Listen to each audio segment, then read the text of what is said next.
बिस्मिल्लाहिर्रहमानिर्रहीम। एक आदमी ने रोज़ा रखा, बड़ा गुनहगार आदमी है।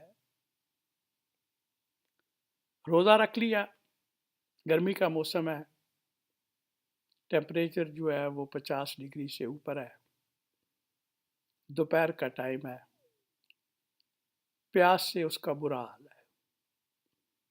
प्यास की शिद्दत को कम करने के लिए वो गुस्ल खाने में जाता है, गुस्ल करता है, अपने ऊपर ठंडा पानी फेंकता है।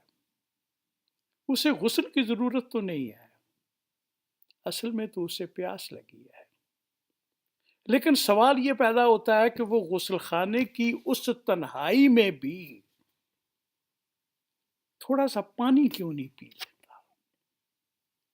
पानी पीना तो दूर की बात है, वो ये चीज सोचने को भी तैयार नहीं है कि मैं इस तन्हाई का फायदा उठाते हुए पानी पी लूं।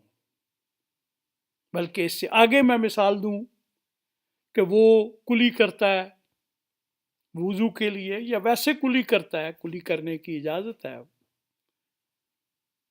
कुली के दौरान उसने मुंह में पानी डाला, अब किसने उसको इतना ताकतवर बना दिया है कि पानी का एक कतरा भी उसके हलक से नीचे नहीं उतर रहा। ये रोजे की ताकत है कि रोजे ने उसको नफ्स की गुमराह करने की ताकत के खिलाफ इतना मजबूत कर दिया है कि प्यास की इतनी शिद्दत होने के बावजूद, पानी की फरावानी होने के बावजूद, पानी पीना तो दरकिनार, वो सोचने के लिए भी तैयार नहीं है। इसी को तकवा कहा जाता है। और रमज़ान हमारे अंदर जो है ये तकवा पैदा करने के लिए आता है कि हम तन्हाई में हैं, कोई देख नहीं रहा है, तारीकी है, मेरे पास तमाम असबाब मौजूद हैं कि जिनकी वजह से अल्लाह मुआफ़ी दे, मैं कोई खिलाफ शरीयत काम कर सकता हूँ, लेकिन नहीं करता। क्यों नहीं करता? सिर्फ इस वजह से कि अल्लाह और उसके रसूल ने मना किया है।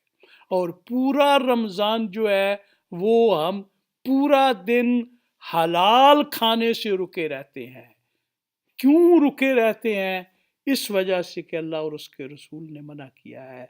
तो फिर इसी चीज़ को, तकवा को पूरी जिंदगी में फैला दिया जाए कि हम कोई भी बात करने लगें उससे पहले सोच लें कि ये बात कहीं उस जुमरे में तो नहीं आती जिससे अल्लाह और उसके रसूल ने मना किया है। मैं गीबत की मिसाल दूंगा, मैं किरदार कुशी की मिसाल दूंगा, मैं झूठ बोलने की मिसाल दूंगा, किसी की दिल आजारी की मैं मिसाल दूंगा कि ऐसी गुफ्तगू करना जिसमें झूठ हो, गीबत हो, किसी की दिल आजारी हो, इससे अल्लाह और उसके रसूल ने मना किया है। मैं रुक जाऊं। इसी तरह कोई भी ऐसा इकदाम उठाना, कोई भी ऐसा काम करना जिसमें अल्लाह और उसके रसूल की नाराज़गी पाई जाती है, ये रमज़ान जो है वो हमें ये दर्स देता है कि मैं उस काम से महज अल्लाह की रज़ा के लिए, महज उसके नबी पाक की रज़ा के लिए रुक जाऊं। तो इस चीज़ को हमें पूरी ज़िंदगी में फैलाना चाहिए। व आखिर दावाना अनिल हम्दुलिल्लाहि रब्बिल आलमीन।